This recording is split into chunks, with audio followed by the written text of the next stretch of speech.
ಕಾನೂನು ಸುವ್ಯವಸ್ಥೆ ಹದಗೆಟ್ಟಿರ್ತಕ್ಕಂಥ ವಿಚಾರವನ್ನು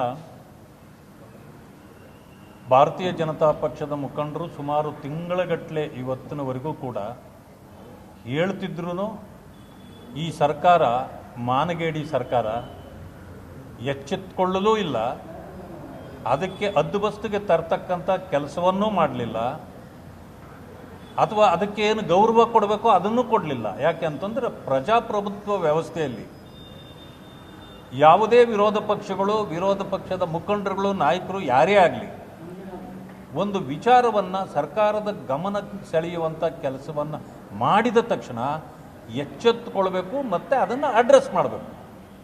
ಆದರೆ ಇವ್ರಿಗೇನಾಗಿದೆ ಅಂತಂದರೆ ಯಾರು ಏನು ಬೇಕಾದರೂ ಹೇಳಲಿ, ನಮ್ಮ ಅಂಗಡಿ ವ್ಯಾಪಾರ ಚೆನ್ನಾಗಾದರೆ ಸಾಕು, ಇಷ್ಟಕ್ಕೆ ಸೀಮಿತ ಆಗಿರ್ತಕ್ಕಂಥದ್ದನ್ನು ನಾವಿವತ್ತು ಗಮನಿಸ್ತಾ ಇದ್ದೇವೆ. ಅಂದಮೇಲೆ ಪ್ರಜಾಪ್ರಭುತ್ವ ವ್ಯವಸ್ಥೆಗೆ ಈ ಸರ್ಕಾರ ಕೊಡ್ತಕ್ಕಂಥ ಬೆಲೆ ಏನು, ಇದನ್ನು ಯಾರೇ ಆದರೂ ಕೂಡ ಇವತ್ತು ಪ್ರಶ್ನೆ ಮಾಡಬೇಕಾಗತ್ತೆ. ನಾವು ನೋಡ್ತಾ ಇದ್ದೀವಿ, ಅನೇಕ ಅತ್ಯಾಚಾರದ ಕೆಲಸಗಳು ಇವತ್ತಾಗ್ತವೆ. ಅತ್ಯಾಚಾರದ ವಿಚಾರದಲ್ಲಿ ಅಥವಾ ಲವ್ ಜಿಹಾದ್ ವಿಚಾರದಲ್ಲಿ ಇವತ್ತು ಎಲ್ಲ ಕಡೆಯಲ್ಲೂ ಕೊಲೆಗಳಾಗ್ತಾ ಇವೆ. ಆಮೇಲೆ ಬೇರೆ ಬೇರೆ ವಿಚಾರಗಳಿಗೆ ಕೊಲೆ ಆಗಿದೆ. ನಿನ್ನೆ ಇವತ್ತು ನೋಡಿದ್ವಿ ನಾವು, ಕಸ್ಟಡಿಯಲ್ಲಿ ಒಬ್ಬನ್ನು ಹಿಡ್ಕೊಂಡಿದ್ದು, ಅಲ್ಲಿ ಡೆತ್ ಆಗಿದೆ. ಈಗ ಅವರಿಗೆ ಪರಿಹಾರ ಹೇಗೆ ಕೊಡಬೇಕು, ಅದನ್ನು ಯಾವ ರೀತಿ ಬುಕ್ಸ್ ತರಬೇಕು, ಇದರ ಬಗ್ಗೆ ಸರ್ಕಾರ ಚಿಂತನೆಯೇ ಮಾಡೋದಿಲ್ಲ.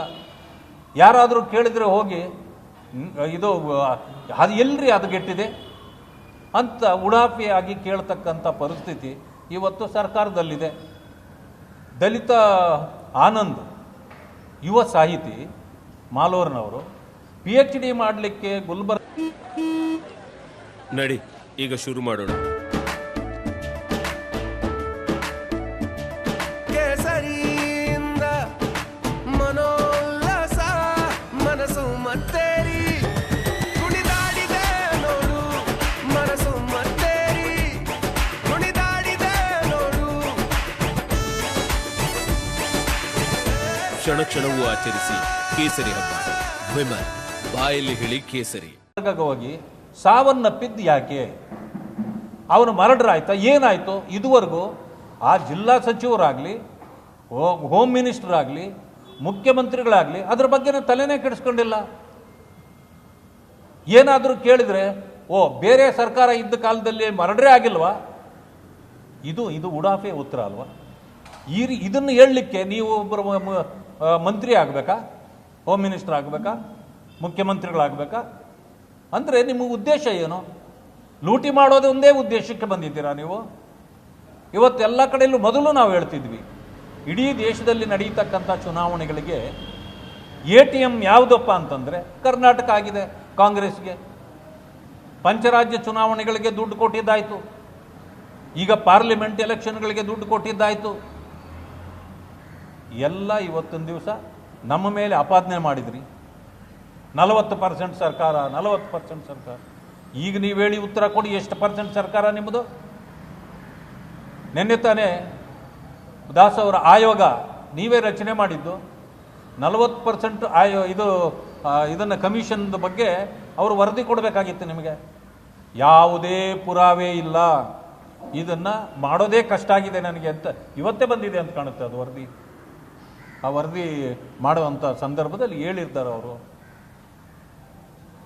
ಕಾಂಟ್ರಾಕ್ಟರ್ಗಳು ಇವತ್ತು ಹೇಳ್ತಿದ್ದಾರೆ 60%ಗೂ ಹೆಚ್ಚು ನಮಗೆ ಇವತ್ತು ಹಣ ಖರ್ಚಾಗ್ತಾ ಇದೆ, ಈ ಸರ್ಕಾರ ನಮ್ಮ ರಕ್ತ ಇರ್ತಾ ಇದೆ ಅಂತೇಳಿ ಕಾಂಟ್ರಾಕ್ಟರ್ಗಳು ಮಾತಾಡ್ತಾ ಇದ್ದಾರೆ. ಯಾವ ಕಾಂಟ್ರಾಕ್ಟರ್ಗಳಿಗೂ ನಾವು ಕಾಂಟ್ರಾಕ್ಟ್ ಕೊಟ್ಟಿದ್ದು ಬಿಟ್ಟರೆ ಈ ಸರ್ಕಾರ ಬಂದು ಯಾರಿಗೂ ಒಂದು ತುಂಡು ಗುತ್ತಿಗೆನೂ ಕೊಡಲಿಲ್ಲ. ನಮ್ಮ ಕಾಲದಲ್ಲಿ ಆಗಿರೋದನ್ನೇ ಏನು ಹಣ ಬಿಡುಗಡೆ ಮಾಡಬೇಕಾಗಿತ್ತು ಅದಕ್ಕೇ 60% ಕಮಿಷನ್ ಹೊಡಿತಾ ಇದ್ದಾರೆ ಅಂತಂದರೆ ಈ ಸರ್ಕಾರದ ಪರಿಸ್ಥಿತಿ ಏನು ಅನ್ನೋದನ್ನು ಜನ ಅರ್ಥ ಮಾಡ್ಕೊಳ್ಬೇಕು. ಇವತ್ತು ಅವ್ರು ಗ್ಯಾರಂಟಿ ಕೊಟ್ಟಿದ್ದೀನಿ ಅಂತಾರೆ, ಗ್ಯಾರಂಟಿ ಕೊಡಲಿ, ನಮ್ಮದೇನು ಅಭ್ಯಂತರ ಇಲ್ಲ. ಆದರೆ ಗ್ಯಾರಂಟಿ ನೆಪದಲ್ಲಿ ಸಂಪೂರ್ಣವಾಗಿ ಲೂಟಿ ಆಗ್ತಾ ಇದೆ. ಜೊತೆಗೆ ನಡೆದಂತೆ ನುಡಿದಿದ್ದೀವಿ ಅಂತಕ್ಕಂಥ ದೊಡ್ಡ ಸುಳ್ಳನ್ನು ಇವತ್ತು ಕಾಯಿನ್ ಮಾಡಿ ಇಟ್ಕೊಂಡು ಕೊಡ್ತಿದ್ದಾರೆ. ಅವರು ಗ್ಯಾರಂಟಿಗಳ ವಿಚಾರದಲ್ಲಿ ನುಡಿದಂತೆ ನಡೀತಾನೇ ಇಲ್ಲ. ಈ ಆಪಾದನೆಯನ್ನು ಅವರು ತಳ್ಳಿ ಹಾಕಲಿಕ್ಕೆ ಸಾಧ್ಯನೇ ಇಲ್ಲ. ಗ್ಯಾರಂಟಿಗಳು ಕೊಡುವಾಗ ದಲಿತರಿಗೆ ಸೇರಿನೇ ಗ್ಯಾರಂಟಿ ಕೊಡ್ತೀನಿ ಅಂದಿದ್ದು, ಆದರೆ ದಲಿತರಿಗೆ ಗ್ಯಾರಂಟಿನೇ ಕೊಡಲಿಲ್ಲ. ದಲಿತರು ಯಾರೂ ಕೂಡ ಗ್ಯಾರಂಟಿಗೆ ಬಾಧ್ಯರೇ ಅಲ್ಲ ಅನ್ನೋ ರೀತಿ ನಡ್ಕೊಂಡ್ರು. ಆದರೆ ಈಗಲೂ ಅವ್ರಿಗೆ ಹಣ ಸಿಗ್ತದೆ ಅಂತಂದರೆ ದಲಿತರ ಹಣವನ್ನು, ಅವರ ಅಭಿವೃದ್ಧಿಗಾಗಿ ಇಟ್ಟಿದ್ದ ಹಣವನ್ನು ತೆಗೆದು ಅವ್ರಿಗೆ ಗ್ಯಾರಂಟಿ ಕೊಡ್ತಾ ಇದ್ದಾರೆ. ಗ್ಯಾರಂಟಿ ಅನ್ನೋದು ಅಭಿವೃದ್ಧಿ ಕಾರ್ಯ ಅಲ್ಲ. ಇದಕ್ಕೆ ಮುಖ್ಯಮಂತ್ರಿಗಳ ಹತ್ರ ಆಗಲಿ, ಸಮಾಜ ಕಲ್ಯಾಣ ಮಂತ್ರಿಗಳ ಹತ್ರ ಆಗಲಿ ಉತ್ತರ ಇಲ್ಲ. ಅದಕ್ಕೆ ನಾವು ಮುಂದೆ ಏನು ಕ್ರಮ ಜರುಗಿಸಬೇಕು ಅನ್ನೋದ್ರ ಬಗ್ಗೆನೂ ಕೂಡ ನಾವು ಚಿಂತೆ ಮಾಡ್ತಾ ಇದ್ದೀವಿ.